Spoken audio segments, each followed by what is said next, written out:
الحمدللہ رب العالمین الصلاة والسلام علی سید الانبیاء والمرسلین وعلی آلہ الطیبین الطاہرین واصحابہ الراشدین المہدیین اما بعد فاعوذ باللہ من الشیطان الرجیم بسم اللہ الرحمن الرحیم وَلِلَّهِ الْعِزَّةُ وَلِرَسُولِهِ وَلِلْمُؤْمِنِينَ وَلَكِنَّ الْمُنَافِقِينَ لَا يَعْلَمُونَ صدق اللہ مولانا العظیم ان اللہ وملائکتہ یصلون علی النبی یا ایہا الذین آمنوا صلوا علیہ وسلموا تسلیما الصلاة والسلام علیکہ یا رسول اللہ وعلا آلکہ واصحابکہ یا حبیب اللہ الصلاة والسلام علیکہ یا خطیب الانبیاء والمرسلین وعلا آلکہ واصحابکہ یا رحمت للعالمین۔ قابل صد احترام علماء کرام، مہمانان ذی وقار، برادران اسلام، حاضرین و سامعین، تلاوت ہوئی، نعت خوانی ہوئی، بیان ہوا، ہم سب مل کر محبتوں کا ایک گلدستہ تیار کر رہے ہیں جسے آج مدینہ شریف بھیجنا ہے۔ یہ محفل آپ لوگوں کی طرف سے محبتوں کا گلدستہ ہے جو مدینہ شریف بھیجا جا رہا ہے۔ کیا خیال ہے آپ لوگوں کا؟ وہ کریم آقا جو طائف کے بازار میں پتھر پھینکنے والوں کو ہدایت کی دعا دیتے ہیں، وہ گلدستے پیش کرنے والوں کو کیا کچھ عطا کریں گے۔ آج اس محفل میں شامل ہو کر ہمیں اپنے گناہ بخشوانے کا ایک موقع مل گیا ہے، اپنا دل چمکانے کا ایک موقع مل گیا ہے، اور قیامت کے دن حضور کی شفاعت حاصل کرنے کا بہانہ مل گیا ہے۔ گھر میں اکیلے بیٹھ کر بھی آدمی نعت پڑھ سکتا ہے، اللہ اور اس کے رسول کا ذکر کر سکتا ہے۔ محفل کا کیا فائدہ ہے جب حضور کے چند عاشق اکٹھے ہو کے ذکر کرتے ہیں۔ محفل میں علماء بھی آئے، صوفیاء بھی آئے، سفید ریش بزرگ بھی آئے، پتہ نہیں محفل میں آنے والے کسی ایک شخص کا درد و سوز حضور کی بارگاہ میں پسندیدہ ہو اور اس ایک کے صدقے پوری محفل پہ کرم ہو جائے۔ جب ڈھیری کا سودا ہوتا ہے تو پھر ماڑا سودا بھی اچھے سودے کے ساتھ بک جاتا ہے۔ جب ڈھیری کا سودا ہوتا ہے تو پھر چھانٹی نہیں کی جاتی، چونکہ پوری ڈھیری کا ہی جو سودا ہے۔ تو محفل میں حاضر ہونے کا یہ فائدہ ہوتا ہے کہ اٹھ فریدہ ستیا میلہ ویکھن جا، مت کوئی مل جائی بخشے آتے تو ہی بخشے آ جا۔ میں ایک عرصے بعد اس روح پرور سعادت افروز محفل میں حاضر ہوا ہوں، جس طرح کہ حضرت صاحبزادہ صاحب فرما رہے تھے، عاشق رسول، محب اولیاء، قرۃ عیون الصلحاء، زینت الاصفیاء حضرت قبلہ حاجی میاں محمد صاحب گولڑوی رحمۃ اللہ تعالی علیہ، ان کی دعوت پر ان کی موجودگی میں متعدد مرتبہ یہاں حاضری نصیب ہوئی۔ میں آج بھی یہاں جب حاضر ہو رہا تھا، سفر کر کے آ رہا تھا تو سوچ رہا تھا کہ مسجد تو وہی ہوگی اور محفل بھی وہی ہے، لیکن وہ درد و سوز کہاں سے لائیں گے جو حاجی صاحب کی شخصیت کا حصہ تھا۔ لیکن محفل میں حاضر ہو کر مجھے یہ محسوس ہوا ہے کہ حاجی صاحب کئی دلوں میں وہ درد و سوز کا چراغ جلا گئے ہیں۔ اللہ کا ولی جب دنیا سے پردہ کرتا ہے تو پیچھے اجاڑ کر کے نہیں جاتا، پیچھے گلشن آباد کر کے جاتا ہے۔ حاجی صاحب نے تو پردہ فرمایا ہے، لیکن محفل میں وہ درد و سوز اسی طرح قائم ہے۔ اللہ تعالیٰ آپ کے مزار پہ کروڑہا رحمتوں کا نزول فرمائے۔ آج کسی ایک خوش نصیب کے لیے عمرے کا ٹکٹ بھی ہے، کسی ایک خوش نصیب کے لیے مدینہ منورہ حاضری کا اعلان ہوگا، کسی ایک خوش نصیب کا ٹکٹ نکلے گا۔ اعلان تو کسی ایک خوش نصیب کے لیے ہی ہوگا، لیکن سارے تسلی رکھیں حضور کے کرم سے محروم کوئی بھی نہیں جائے گا، بیٹھے سارے ہی نگاہ میں ہیں۔ جس پہ کرم کرنا ہوتا ہے اسے ہی اپنی محفل میں حاضری کی اجازت دی جاتی ہے۔ محبوب کی محفل کو محبوب سجاتے ہیں، آتے ہیں وہی جن کو سرکار بلاتے ہیں۔ اس لیے کوئی بھی دل شکستہ ہو کے نہ جائے کہ جی میرا ٹکٹ نہیں نکلا۔ کسی ایک خوش نصیب کا ٹکٹ نکلے گا، لیکن کرم سب پہ ہی ہوگا، نظر سب پہ ہی ہے۔ حضور کی محفل میں آنے والا کوئی بھی محروم نہیں رہتا۔ انہیں انداز کرم سینکڑوں طریقوں سے کرنا آتا ہے۔ کسی کو بلا کے نوازتے ہیں، کسی کے خواب میں آ کے نوازتے ہیں۔ گر مدینے کا تصور ہے تو ظلمت کیسی، ربط مضبوط رہے عالم انوار کے ساتھ۔ بس محبتوں کا وہ تعلق، وہ نسبت قائم رہے، اس میں دوام ہو۔ حضور سے محبت کرنے والا کبھی محروم نہیں رہتا۔ آج اس محفل پاک میں حاضر ہو کے رات گئے تک آپ لوگوں کا جوش و جذبہ دیکھ کے جو روحانی مسرت محسوس ہوئی ہے اسے الفاظ میں بیان نہیں کر سکتا۔ دعا گو ہوں کہ خالق کائنات منتظمین محفل کو اجر عظیم عطا فرمائے۔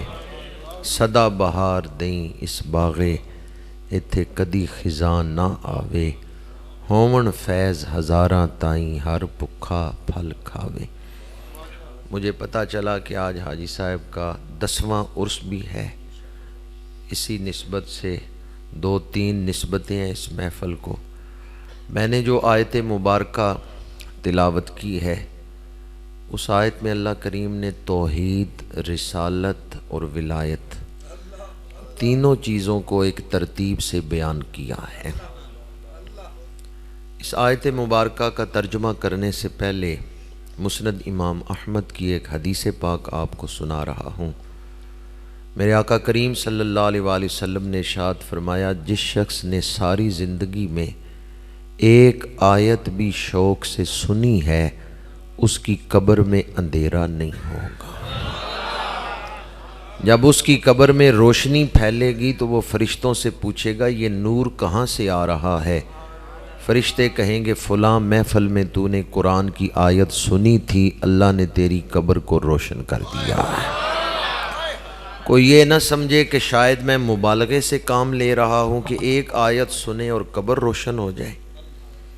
قرآن پاک کے لفظ گنے جا سکتے ہیں، سورتیں گنی جا سکتی ہیں، پارے گنے جا سکتے ہیں، لیکن قرآن کے فضائل نہیں گنے جا سکتے۔ قرآن کی برکات نہیں گنتی میں آ سکتی۔ ہمارا ذہن محدود ہے، قرآن کی شانیں لامحدود ہیں، کیونکہ قرآن اللہ کا کلام ہے۔ انسان اپنے محدود ذہن سے خالق کائنات کے کلام کی ساری شانیں نہیں سمجھ سکتا۔ تو قرآن مجید کا سننا بھی باعث رحمت ہے۔ قرآن پاک شوق سے سنیں تو اس سے قبر کی روشنی حاصل ہوتی ہے۔ اللہ کریم نے ارشاد فرمایا وَلِلَّهِ الْعِزَّةُ وَلِرَسُولِهِ وَلِلْمُؤْمِنِينَ وَلَكِنَّ الْمُنَافِقِينَ لَا يَعْلَمُونَ۔ سب سے پہلے توحید کو بیان کیا، فرمایا وَلِلَّهِ الْعِزَّةُ، ساری عزتیں اللہ کے لیے ہیں۔ ساری عزتیں کس کے لیے ہیں؟ اللہ عزتوں کا خالق ہے، اللہ عزتوں کا مالک ہے، اللہ عزتوں والا ہے۔ میں سوچتا ہوں وہ رب کتنی عزتوں والا ہے جس کے سامنے میرے آقا کریم بھی سر سجدے میں رکھتے ہیں۔ تمام انبیاء سارے رسول جس کے سامنے سر سجدے میں رکھتے ہیں، وہ رب کتنی شانوں والا ہے۔ حدیث قدسی ہے، اللہ کریم نے فرمایا محبوب آپ کا امتی جتنا بھی بڑا گناہگار ہو، اگر اس کے دل میں میری عظمت ہے، وہ مجھے عظیم مانتا ہے، تو مجھے قسم ہے اپنی عظمت و جلال کی میں اسے دوزخ میں نہیں جلاؤں۔ اس لیے رکوع میں سبحان ربی العظیم، سجدے میں سبحان ربی الاعلی، تاکہ نمازی کے دل پہ یہ بات نقش ہو جائے اللہ بڑی عظمتوں والا ہے۔ جس دل میں اللہ کی عظمتیں ہیں اس پہ آتش دوزخ حرام ہو گئی۔ وَلِلَّهِ الْعِزَّةُ، ساری عزتیں اللہ کے لیے، اللہ عزتوں کا خالق اور مالک۔ کیا اس نے کسی کو عزتیں عطا بھی کی ہیں یا نہیں؟ اپنے ذکر کے بعد متصلاً اللہ نے اپنے رسول کا ذکر کیا ہے، والے رسول ہی، فرمایا ساری عزتیں اللہ کے لیے، والے رسول ہی، اور اللہ کے رسول کے لیے۔ اللہ نے مخلوق میں فضائل تقسیم فرمائے، جمادات سے نباتات افضل، نباتات سے حیوانات افضل، حیوانات میں انسان افضل، انسانوں میں مسلمان افضل، مسلمانوں میں اولیاء افضل، اولیاء سے صحابہ و اہل بیت افضل، ان سے انبیاء افضل، انبیاء سے رسول افضل، رسولوں میں اولو العزم پیغمبر افضل، اور جہاں جا کے سارے اولو العزم پیغمبروں کے مقام کی انتہا ہو جاتی ہے، اس سے آگے میرے اور آپ کے آقا کے مقام کی ابتدا ہو رہی ہے۔ خلق سے اولیاء، اولیاء سے رسول، اور رسولوں سے اعلیٰ، اور رسولوں سے اعلیٰ۔ اعلیٰ حضرت نے شاعری برائے شاعری نہیں کی، اعلیٰ حضرت کا ہر شعر یا قرآن کی کسی آیت کا ترجمہ ہے، یا کسی حدیث کا ترجمہ ہے، یا اقوال سلف صالحین کا ترجمہ ہے۔ یہ جو فرمایا اور رسولوں سے اعلیٰ ہمارا نبی، یہ تیسرے پارے کی پہلی آیت کا ترجمہ ہے۔ تِلْكَ الرُّسُلُ فَضَّلْنَا بَعْضَهُمْ عَلَىٰ بَعْضٍ مِّنْهُمْ مَنْ كَلَّمَ اللَّهُ وَرَفَعَ بَعْضَهُمْ دَرَجَاتٍ۔ تمام مفسرین نے لکھا ہے رفع بعضهم درجات سے حضور مراد ہے۔ اللہ نے رسولوں پر حضور کے درجے بلند فرمائے۔ کن پر حضور کے درجے بلند فرمائے؟ حضور کن سے افضل ہیں؟ رسولوں سے۔ رفع بعضهم، رسولوں پر درجے بلند فرمائے۔ پیچھے رسولوں میں فضیلت کا ذکر ہے کہ اللہ نے بعض کو بعض پر فضیلت دی۔ رفع بعضهم درجات، حضور کا درجہ رسولوں سے بھی بلند فرمایا ہے۔ اب اگر کسی نے حضور کی شان سمجھنی ہے تو پہلے رسولوں کی سمجھ لے، مقتدیوں کی شان سمجھ آ گئی تو پھر امام کی سمجھ آئے گی۔ ایک جنگ میں صحابی حاضر ہوئے، یا رسول اللہ صلی اللہ علیہ وسلم تلوار ٹوٹ گئی ہے، لیکن میں حوصلہ نہیں ہارا، میں لڑ سکتا ہوں اگر مجھے تلوار مل جائے۔ حضور نے درخت سے شاخ توڑی ہے، میدان جنگ میں لوہے کی تلواریں چل رہی ہیں، صحابی تلوار مانگنے آئے ہیں۔ صحابی فرماتے ہیں حضور نے درخت سے توڑی ہے تو لکڑی کی شاخ ہے، مجھے پکڑائی ہے تو تلوار بن گئی۔ اب میں نے غور کیا، بعض دوستوں نے تو شوق سے اور تائید کرتے ہوئے سبحان اللہ کہہ دیا، بھئی تم ٹھیک ہی کہہ رہے ہو، حضور کا معجزہ ہے۔ بعض سوچ میں پڑ گئی، بھئی لکڑی تلوار کیسے بن گئی؟ اس لیے میں نے کہا تھا پہلے رسولوں کی شان سمجھ لو، پھر جو رسولوں سے افضل ہیں ان کی شان سمجھ آ جائے۔ پہلے حضرت موسیٰ کی شان سمجھو۔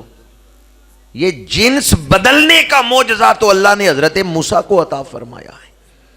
فرعون کے دربار میں جادوگروں کے مقابلے میں کھڑے ہیں، دستے پیغمبر میں ہے تو لکڑی کا عصا ہے، زمین پہ رکھا ہے تو دوڑتا ہوا سانپ بن گیا ہے۔ یہ جنس بدلنے کا معجزہ تو اللہ نے حضرت موسیٰ کو عطا فرمایا ہے۔ ہمارے آقا کریم تو موسیٰ کے بھی امام ہیں، شب معراج حضرت موسیٰ بھی راستے میں کھڑے ہیں طالب دیدار بن کے. سب سے اولا و اعلی خلق سے اولیاء، اولیاء سے رسول، اور رسولوں سے اعلی ہمارا نبی.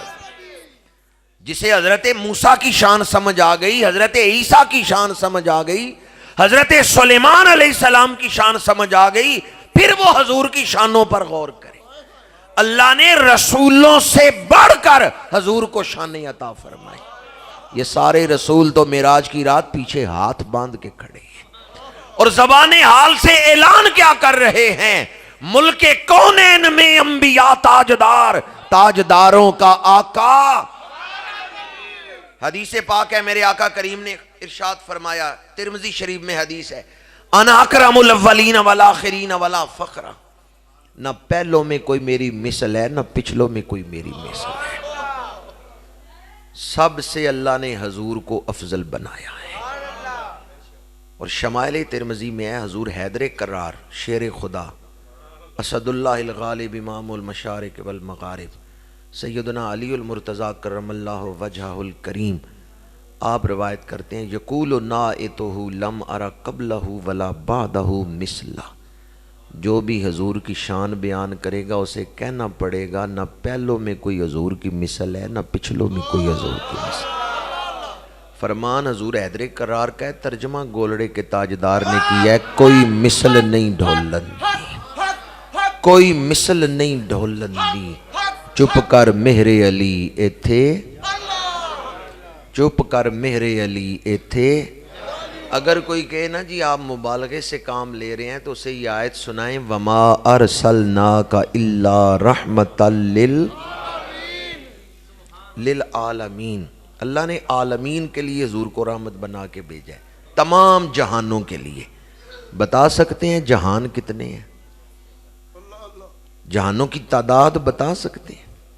بعض مفسرین نے کہا 18,000 سے زیادہ ہیں، بعض نے کہا 27,000 سے زیادہ ہیں، بعض نے کہا 40,000 سے زیادہ جہان ہے. چلو جو کم از کم روایت ہے وہ ہم لیتے ہیں، 18,000 سے زیادہ جہان ہے. اب ان 18,000 جہانوں کے نام بتا سکتے ہیں؟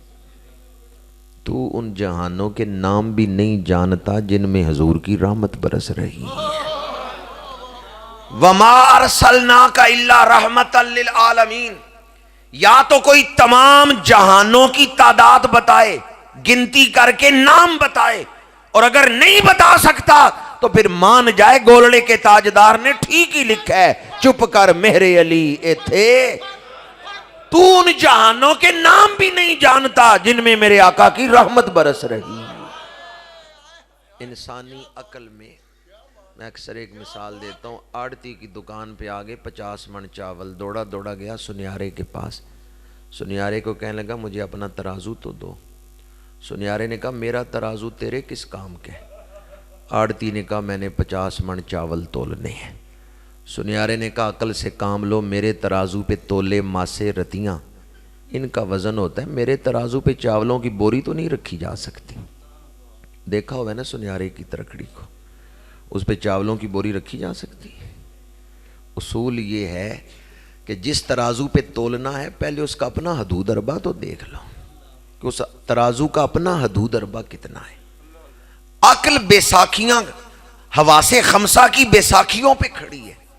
عقل کسے کہتے ہیں؟ عقل تو حواس خمسہ کی بیساکھیوں پہ کھڑی ہے. عقل کی کیا مجال ہے کہ مقام نبوت کو تول سکے؟ جس طرح آڑتی کا سودا سنیارے کے ترازو پہ نہیں تولا جا سکتا، اس طرح انسان کی عقل کے ترازو پہ نبوت کا مقام نہیں تولا جا سکتا. مولانا روم نے اسی لیے کہا عقل قرباں کن بپیش مصطفیٰ. دنیا میں جہاں بھی جاؤ عقل ساتھ لے کے جاؤ، پر جب مصطفیٰ کریم کی بارگاہ میں آؤ یہاں عقل قربان کر کے آؤ. اس لیے کہ جس نے محض عقل کو معیار بنایا وہ ابو جال بن گیا، جو عشق لے کے آیا وہ یار غار بن گیا. اتھے بن پڑھیاں گل بن دیئے اساں سب کتاباں پڑھ ڈٹھی.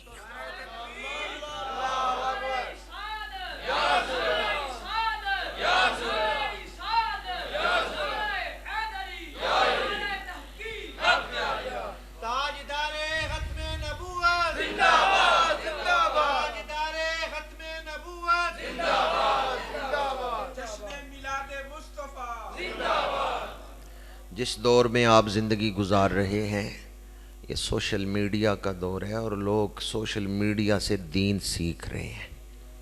جن بزرگوں کو حضرت نے دیکھا ہے، جناب نے جن بزرگوں کو دیکھا ہے یا جن علماء سے ملے ہیں، یہ بچے ان سے نہیں ملے۔ یہ جو موبائل سے چھوٹے ہیں نا، یعنی موبائل ان سے پہلے آیا ہے، یہ بعد میں پیدا ہوئے ہیں، یہ اب سوشل میڈیا سے دین سیکھ رہے ہیں۔ اس آدمی میں، اس دور میں وہ شخص بڑا خوش نصیب ہے جو اپنا ایمان بچا کے لے گیا۔ پانی پرن سہیلیاں تے رنگا رنگ کڑے، پریا اسی دا جانیے جس دا توڑ چڑھ۔ ہمارے پاس سب سے بڑی دولت ایمان ہے۔ بندہ مومن ہو چاہے گناہگار ہو، ایمان پہ خاتمہ ہو گیا، اس کی بخشش ہو جائے گی۔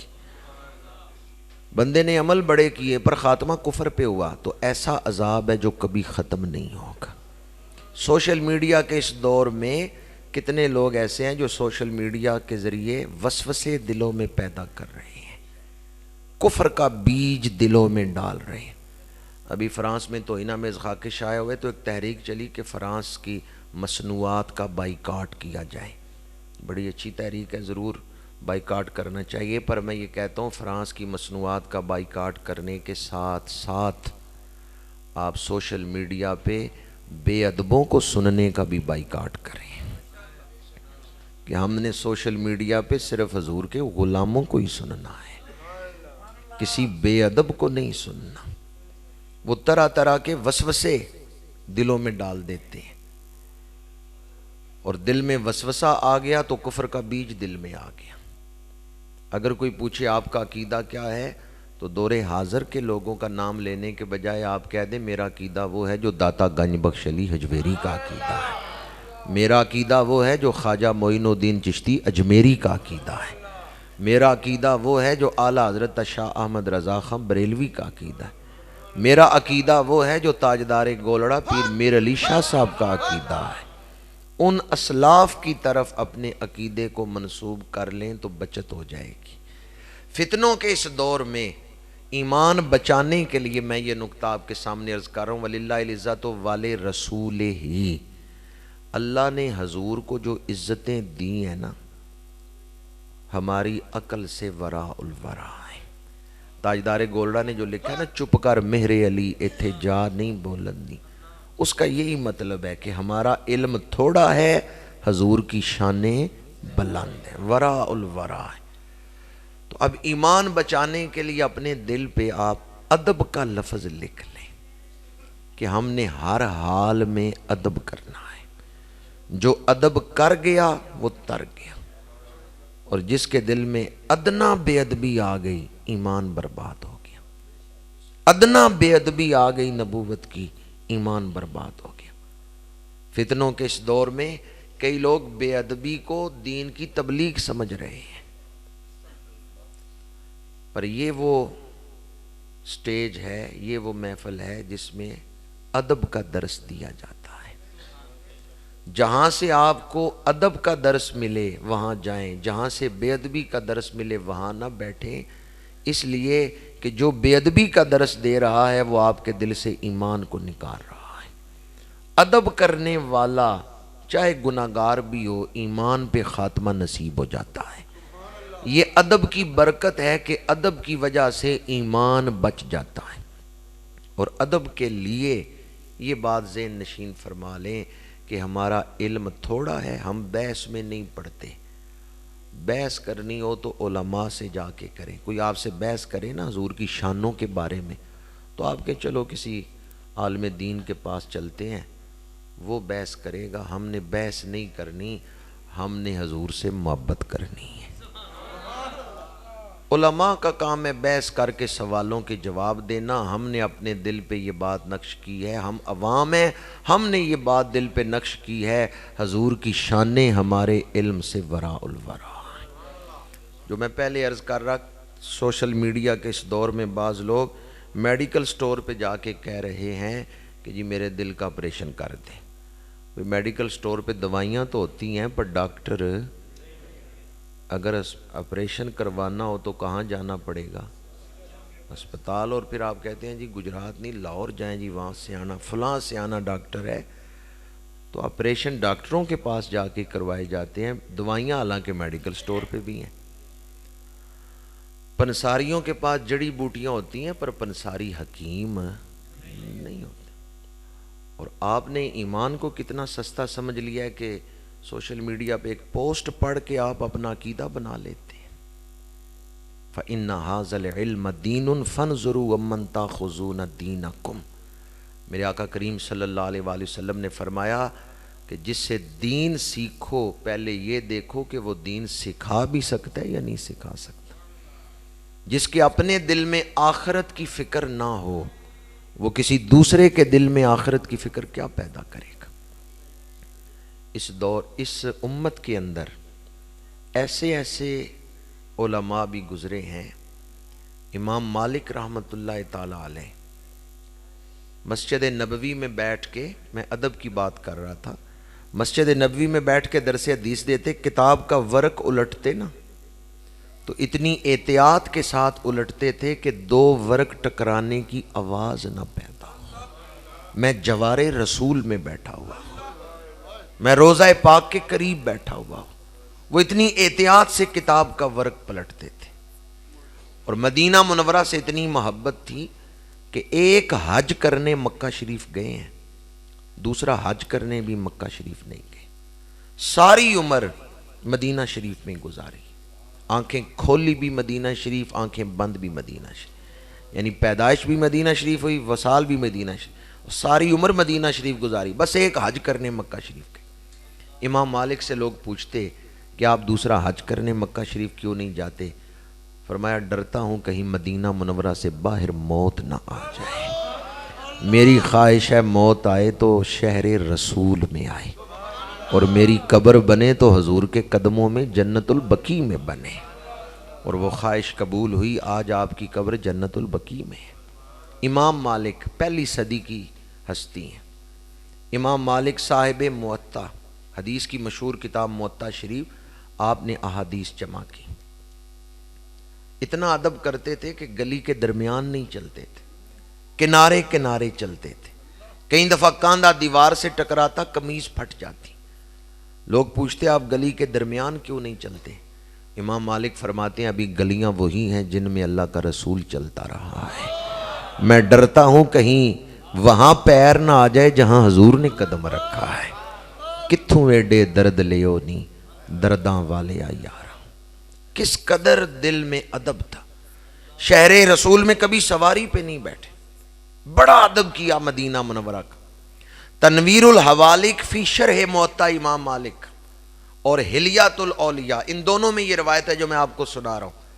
آخری عمر میں کسی شاگرد نے پوچھا امام آپ نے بڑا ادب کیا ہے حضور کے شہر کا، اس کی کوئی برکت بھی زندگی میں ظاہر ہوئی ہے، کوئی صلہ بھی ملا ہے؟ امام مالک نے فرمایا مجھ سے پوچھتے ہو کہ شہر رسول کا ادب کرنے سے کیا ملا ہے؟ واللہ ما بتو الا رأیت رسول اللہ صلی اللہ علیہ وآلہ وسلم، فرمایا اللہ کی قسم ہے مجھے ہر رات رسول اللہ کی زیارت نصیب ہوتی ہے۔ واللہ ما بتو الا رأیت رسول اللہ، مجھے ہر رات رسول اللہ اپنا دیدار عطا فرماتے ہیں۔ ادب کرنے والوں کو حضور ہر رات دیدار عطا فرما رہے ہیں۔ ادب محبوب تک پہنچا دیتا ہے، ادب قرب کا راستہ آسان کر دیتا ہے۔ ویسے تو اس امت میں ایسے لوگ موجود رہے ہیں جو حضوری کی کیفیات میں زندگی گزارتے رہے، لیکن چند ہستیوں کے بارے میں ہے جنہیں ہر رات حضور کی زیارت ہوتی ہے۔ حضرت انس بن مالک رضی اللہ تعالیٰ عنہ حضور کے خادم ہیں، 10 سال حضور کی خدمت کی ہے، صحابی رسول ہے۔ ان کی عمر 20 سال تھی جب حضور علیہ السلام کا وصال ہوا، اور ان کی اپنی عمر 103 سال ہوئی، یعنی حضور کے وصال کے 83 سال بعد حضرت انس کا وصال ہوا ہے۔ طبقات ابن سعد میں ہے کہ حضرت انس بن مالک کے پاس صحابہ آ کے بیٹھتے تھے، محفل کرتے تھے۔ یہ ذکر رسول کی محفل آج ہم نے نہیں شروع کی، یہ صحابہ کی سنت ہے۔ صحابہ حضرت انس کے پاس آ کے بیٹھتے اور عرض کرتے اے انس ہم تو اپنے کاموں پہ چلے جاتے تھے، کوئی دکان پہ، کوئی کھیتوں میں، کوئی باغوں میں، کوئی جنگ پہ چلا گیا، کوئی دوسرے شہر سفر کر رہا ہے، اے انس آپ تو ہمیشہ حضور کے پاس ہی رہتے تھے، خادم جو تھے گھر میں، تو حضور کی کوئی بات ہی سناؤ۔ حضرت انس حضور کا ذکر کرتے، صحابہ بیٹھ کے سنتے تھے۔ طبقات ابن سعد میں کئی دفعہ ایسا ہوتا حضور کا ذکر کرتے ہوئے حضرت انس بھی رو رہے ہیں، سن کے صحابہ بھی رو رہے ہیں۔ ایک روز ایک صحابی نے کہا اے انس عرصہ ہوا حضور کو وصال فرمائے ہوئے، کیا کبھی کسی رات حضور نے خواب میں آ کے اپنا دیدار بھی کروایا؟ وصال شریف کے بعد کسی رات خواب میں آ کے حضور نے چہرہ دکھایا، زیارت کروائی ہے؟ محفل میلاد میں بیٹھنے والوں ذرا دل تھام کے حضرت انس کا جواب سننا۔ طبقات ابن سعد میں یہ موجود۔ آپ نے فرمایا ما من لیلۃ الا وارا فیہا حبیبی، تم پوچھتے ہو کسی رات زیارت کروائی ہے یا نہیں، مجھے تو ہر رات میرا محبوب زیارت کروا رہا۔ ما من لیلۃ الا وارا فیہا حبیبی، مجھے ہر رات میرا محبوب دیدار کروا رہا۔ ویسے ان کی زندگی کیسی تھی جنہیں ہر رات ہی زیارت ہوتی تھی، کیسی سونی زندگی تھی۔ آج کا انسان چاہتا ہے میرے کپڑے خوبصورت ہوں، میرا گھر خوبصورت ہو، میری سواریاں خوبصورت ہوں۔ اسلام کہتا ہے یہ ساری چیزیں ثانوی حیثیت رکھتی ہیں، سب سے پہلے اپنی زندگی خوبصورت کرو۔ کیا خیال ہے زندگی خوبصورت نہ ہو، کپڑے خوبصورت ہوں، کوئی فائدہ ہے؟ 50,000 کا سوٹ پہن لیا، پر جس نے مہنگے کپڑے پہنے ہوئے ہیں اگر اس کے دل میں سکون ہی نہیں، زندگی خوبصورت نہیں تو مہنگے کپڑوں کا کوئی فائدہ ہے؟ 2 کروڑ کی کوٹھی بنا لی، لیکن جس مکین نے اس مکان میں رہنا ہے اگر اس کی زندگی خوبصورت نہیں تو مکان کی خوبصورتی کا کوئی فائدہ ہے؟ لاکھوں روپے کی گاڑی خرید لی، 80 لاکھ کی پجارو خرید لی، لیکن جس نے اس گاڑی میں سفر کرنا ہے اگر مسافر کی زندگی خوبصورت نہیں تو گاڑی کی خوبصورتی کا کوئی فائدہ ہے؟ انسان ان چیزوں کے پیچھے ہی دوڑ رہا ہے، گھر خوبصورت ہو، کپڑے خوبصورت ہوں، سواریاں خوبصورت ہوں۔ اسلام کہتا ہے سب سے پہلے اپنی زندگی خوبصورت کرو۔ کپڑوں میں پیوند لگے ہوئے ہوں لیکن زندگی خوبصورت ہو تو بغیر جنگ کے فاروق اعظم فلسطین فتح کر لیتے ہیں۔ کپڑوں کو پیوند لگے ہوئے ہیں، بغیر جنگ کے فلسطین فتح کر رہے ہیں، وہاں زندگی خوبصورت ہے۔ تو جہاں زندگی خوبصورت ہو وہاں بوسیدہ مکانوں میں، بوسیدہ کپڑوں میں بھی بڑی عزت ہے، اور جہاں زندگی خوبصورت نہ ہو، دنیا آج مغالطے میں ہے، لوگ سمجھتے ہیں چیزوں میں سکون ہے، اللہ نے عملوں میں سکون رکھا ہے۔ سردار عبدالرب نشتر ایک درویش کے پاس گئے، بابا جی دعا کریں میں گورنر بن جاؤں۔ درویش کو بھی محبت تھی، سردار صاحب اکثر جاتے رہتے تھے۔ درویش نے کثرت گریہ سے دعا مانگی، کچھ عرصے بعد سردار عبدالرب نشتر صاحب گورنر بن گئے۔ گورنر بننے کے بعد دوبارہ آئے اسی درویش کے پاس، بابا جی دعا کریں مجھے سکون مل جائے۔ درویش نے کہکا مارا، اور کہکا مار کے کہا وہ جس دن گورنری مانگنے آئے تھے اس دن کیوں نہیں کہا دعا کریں مجھے سکون مل جائے؟ اس دن تو کہتے تھے دعا کریں اللہ مجھے گورنر بنا دے، اس دن کہتے نا دعا کرو اللہ مجھے سکون دے۔ سردار عبدالرب نشتر نے کہا جی مجھے مغالطہ لگ گیا ہے، میں نے سمجھا تھا گورنری مل گئی تو سکون مل جائے گا، پر گورنری مل گئی ہے سکون نہیں ملا۔ درویش نے دوبارہ کہکا مارا، اور کہکا مار کے کہا تمہیں ہی نہیں مغالطہ لگا، دنیا کو مغالطہ لگا ہوا ہے۔ لوگ دوڑ چیزوں کے پیچھے رہے ہیں، اللہ نے رکھا عملوں میں ہے۔ لوگ چیزوں کے پیچھے دوڑ رہے ہیں کہ سکون چیزوں میں ہے، قرآن کہتا ہے الا بذکر اللہ تطمئن القلوب۔ ہر آدمی یہی چاہتا ہے نا زندگی خوبصورت ہو جائے، تو قرآن نے راستہ بتایا من عمل صالحا من ذکر او انثی وهو مؤمن فلنحیینہ حیاتا طیبہ۔ آج کل کسی کو کہیں بھئی آؤ نماز پڑھو، کہتا ہے ابھی حالات نہیں اچھے، کاروباری حالات، معاشی حالات ذرا ٹھیک کر لوں، لک سدھا ہو لوے نمازاں پڑھاں گا، پہلے معاشی حالات ٹھیک کر لوں پھر نمازیں بھی پڑھوں گا۔ یہ ہماری سوچ ہے۔ حالات ٹھیک ہو جائیں پھر اچھے عمل کروں گا. قرآن کہتا ہے تم اچھے عمل کرو رب حالات ٹھیک کر دے گا. گھوڑا آگے ہوتا ہے یا ٹانگا آگے ہوتا ہے؟ بچوں نے تو نہیں ٹانگا دیکھا ہوگا، جنہوں نے دیکھا ہے وہی بتا دیں. گھوڑا آگے ہوتا ہے یا ٹانگا آگے ہوتا ہے؟ اگر ترتیب بدل دیں، ٹانگا آگے کر دیں، گھوڑے کو پیچھے 6 سواریاں بٹھا کے گھوڑے کو کہیں سر سے ذرا چلاؤ تو چلا سکتے ہیں. جو ترتیب بنتی ہے وہ ترتیب بنائیں. قرآن کہتا ہے عمل تم اچھے کرو زندگی ہم خوبصورت بنا دیں گے. یہ اللہ کا وعدہ ہے. من عامل صالحا من ذکر او انثی وهو مؤمن فلنحیینہ. لام تاکید نون ثقیلہ، اس کا مطلب ہے ضرور بالضرور ہم تمہیں اچھی زندگی عطا کریں گے. یہ لام تاکید اور نون ثقیلہ کا مطلب ہے اللہ نے وعدہ فرما لیا ہے کہ تم اچھے عمل کرو ہم تمہاری زندگی کو خوبصورت کر دیں گے. جو اعمال اچھے کرے گا. اچھا چیزوں میں تو اثر ہے، مثلا بندہ نمک کھائے بلڈ پریشر تیز ہو جائے گا، میٹھا کھائے شوگر تیز ہو جائے گا. یہ ان کھانوں میں اثر کس نے رکھا ہے؟ جی اللہ نے رکھا ہے. تو جس رب نے ان چیزوں میں اثر رکھا ہے نا، اسی رب نے اعمال میں بھی اثر رکھا ہے. اور اللہ کے رسول نے دنیا میں تشریف لا کے انسانیت کی یہی رہنمائی فرمائی ہے کہ اعمال میں اثر ہے. قرآن نے اسی چیز کو بیان کیا ہے کہ اعمال میں اثر ہے. اپنے دیکھے ہوئے پر یقین کریں گے یا حضور کے فرمائے ہوئے پر یقین کریں گے؟ ایمان کس چیز کا نام ہے؟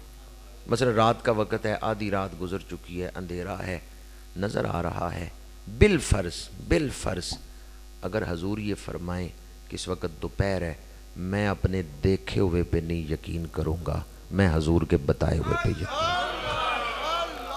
مجھے غلطی لگ گئی، میں صحیح دیکھ نہیں سکا، صحیح وہی ہے جو اللہ کے رسول بتا رہے ہیں. یہ ہے ایمان. ایمان اسے کہتے ہیں.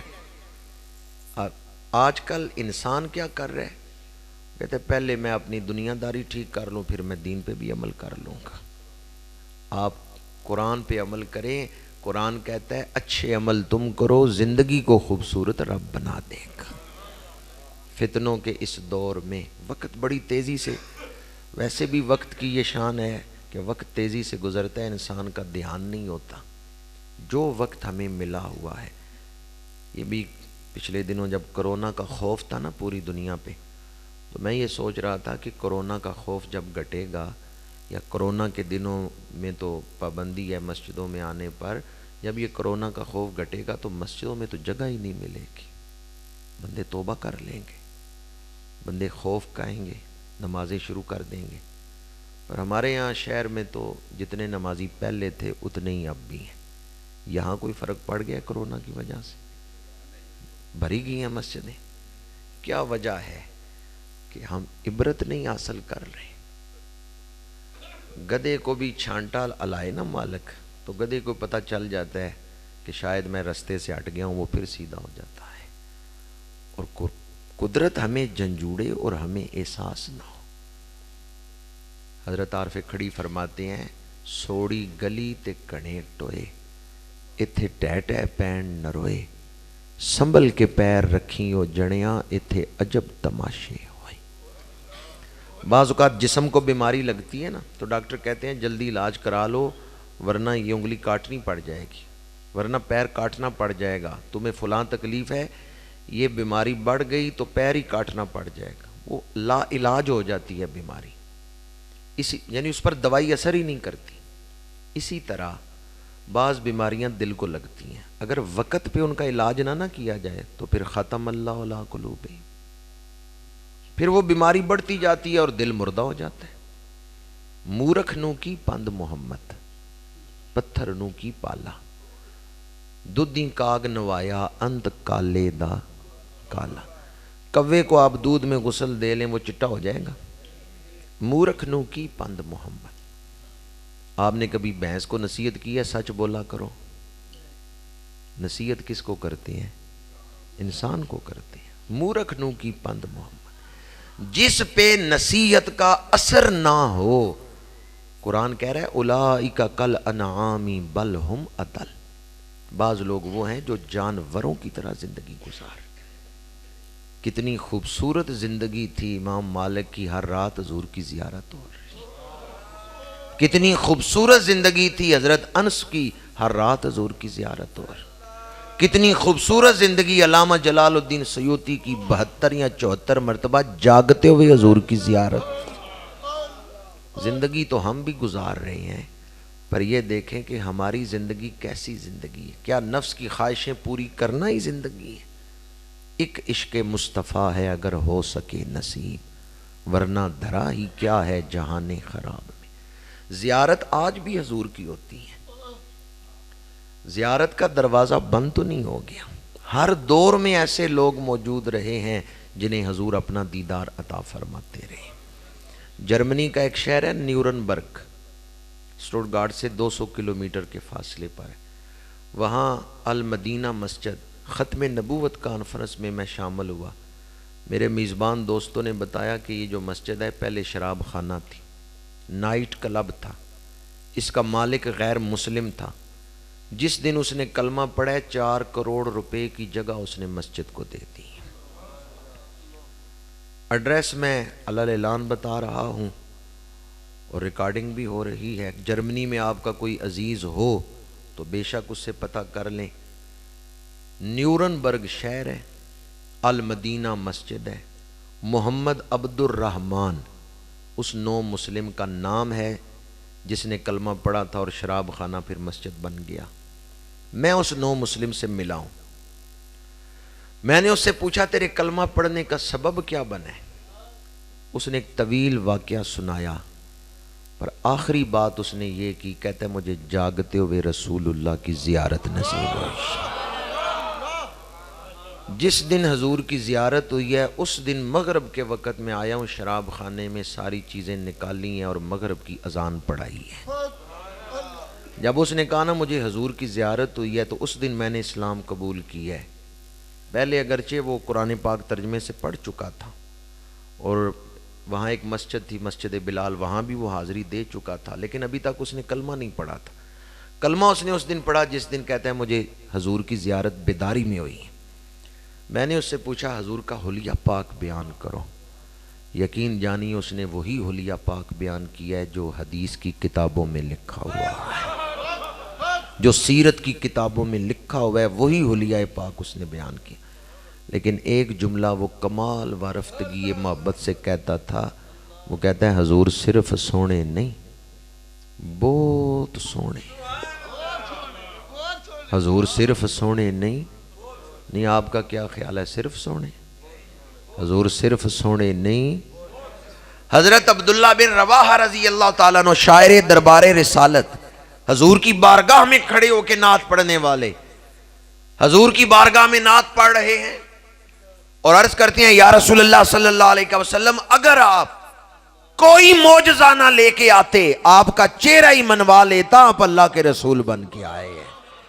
دیکھنے والے تو کہا کرتے ہیں اللہ اللہ، یاد آتا ہے خدا دیکھ کے صورت تیری۔ حضور صرف سونے نہیں، مکھ چند بدر شاشانی ہے، متھے چمکدی لاٹ نورانی ہے، کالی زلف تے اکھ مستانی ہے، مخمور اکھیاں ہن مد بریاں، دو ابرو کوس مثال دسن، جے تو نوکے میا دے تیر چھٹن، لباں سرخ آنکھاں کے لالے یمن، چٹے دند موتی دیاں ہیں لڑیاں۔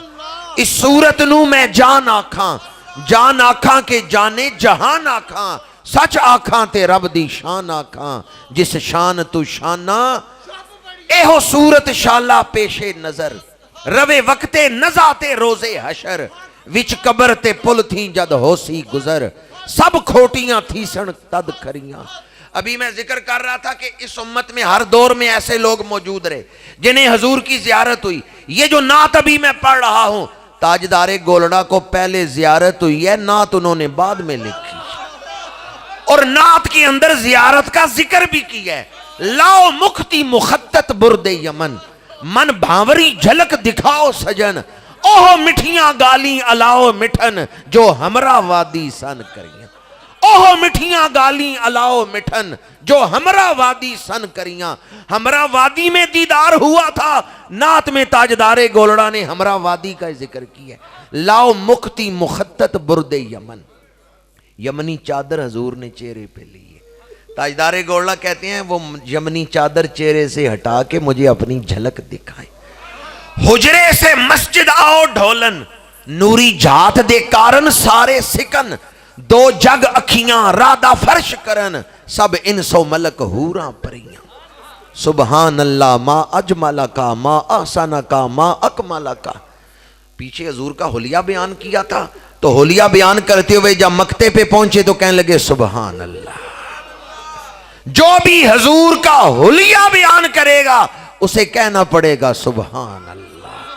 تاجدار گولڑا نے بھی نعت میں حضور کا حلیہ بیان کیا تو مکتے میں کہتے ہیں سبحان اللہ ما اجمل کا ما آسان کا ما اکمل کا. کتھے مہر علی کتھے تیری ثنا, کتھے مہر علی کتھے. یہ ثنا کا مطلب کیا ہے؟ ثنا کا مطلب کیا ہے؟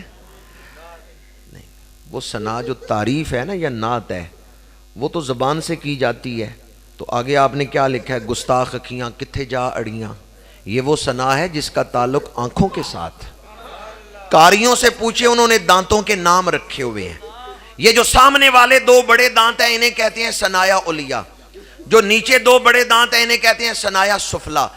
جب آدمی مسکراتا ہے سامنے والے جو چار دانت نظر آتے ہیں نا انہیں ثنایا کہتے ہیں. تاجدار گولڑا کو جب رسول اللہ کی زیارت ہوئی پہلی نظر چہرے پہ پڑی تو دندان مبارک ثنایا ہی کی دیدار ہوئی تھی. تو مکتے میں اس کا ذکر کیا ہے, کتھے میرے علی کتھے تیری ثنا, گستاخ اکھیاں کتھے جا اڑیاں. کہ دیدار ہوا تو نظر حضور کے دندان مبارک پر پڑی ہے اور دندان مبارک سے نور نکل رہا تھا. تاجدار گولڑا کے اس عرضی کا صدقہ جو حضور کی بارگاہ میں انہوں نے پیش کی ہے, سارے اس استغاثے میں شامل ہو جائیں. اگر آج ایک صاحب حال ہستی کے استغاثے کو پڑھنے کی برکت سے قبولیت ہو گئی تو مرتے دم حضور کا دیدار نصیب ہو جائے گا. تاجدار گولڑا نے استغاثہ کیا اور دعا مانگی, اے ہو صورت شالہ پیش نظر روے وقت نزا تے روز حشر. کیا خیال ہے اگر آخری دم حضور کا دیدار ہو گیا ہمارے عیبوں پہ پردے نہیں پڑ جائیں گے؟ آخری دم حضور کا دیدار ہو گیا تو پھر اسرائیل ہمیں دیکھے گا یا رسول اللہ کو دیکھے گا؟ ہم کتنے کھوٹے ہیں یہ نہیں دیکھا جائے گا, پھر یہ دیکھا جائے گا غلام کس کا ہے. اے ہو صورت شالہ پیش نظر روے وقت نزات روز حشر, وچ قبر تے پل تھیں جد ہوسی گزر سب کھوٹیاں تھی سن تد کریاں. اگر حضور آخری وقت تشریف لے آئیں ہماری بات بن جائے گی. اگر حضور دیدار کروا دیں ہمارا پردہ رہ جائے گا, ہمارے عیبوں پہ پردہ پڑ جائے گا. اس لیے یہ استغاثہ کرتے رہا کریں, اے ہو صورت شالہ پیش نظر. یہ بہت بڑی دعا ہے, یہ غفلت کو دور کرنے والی دعا ہے. یا اللہ مجھے حضور کا قرب عطا کر. جس دن یہ دعا قبول ہو گئی اس دن غفلت دور ہو جائے گی. قرب رسول ہی زندگی کی کامیابی ہے. میں ان الفاظ پر ہی اپنی گفتگو کو سمیٹتا ہوں. زندگی تو اس زمین پہ 7.5 ارب انسان گزار رہے ہیں, پر اصل میں جسے زندگی کہتے ہیں نا وہ حضور کے عاشقوں کو ہی حاصل ہے, وہ حضور سے محبت کرنے والوں کو ہی حاصل ہے. اللہ تعالیٰ اس دور کے فتنوں سے ہمیں محفوظ فرمائے, تڑپنے پھڑکنے کی توفیق دے, دل مرتضیٰ سوز صدیق دے, دل مرتضیٰ سوز صدیق دے. میرے آقا کریم نے فرمایا جو کثرت سے درود شریف پڑھتا ہے قیامت کے دن اس کے تمام معاملات کا میں والی ہوں. قیامت کا دن بڑا سخت ہے, اس میں حساب کتاب بھی, اس میں پیاس بھی, اس میں پلسرات بھی, بڑے سخت معاملات ہیں. حساب کتاب, پھر پیاس, پھر پلسرات, بڑے سخت معاملات ہیں.